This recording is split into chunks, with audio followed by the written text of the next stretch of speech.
1. Open Control Panel. 2. Click Uninstall a program. 3. Right-click on Battle.net and select Uninstall. This will begin the uninstallation process. Note: if you do not see Battle.net, look for Blizzard.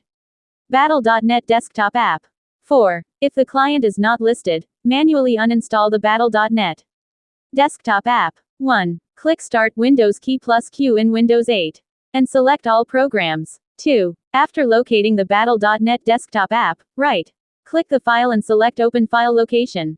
3. Move one folder up and delete the Battle.net folder. Note: if you do not see Battle.net, look for Blizzard Battle.net desktop app. 5. Delete the Battle.net tools folder to remove any remaining Blizzard Battle.net desktop app helper programs. 6. Reinstall the app. How to reinstall Battle.net and Diablo 4.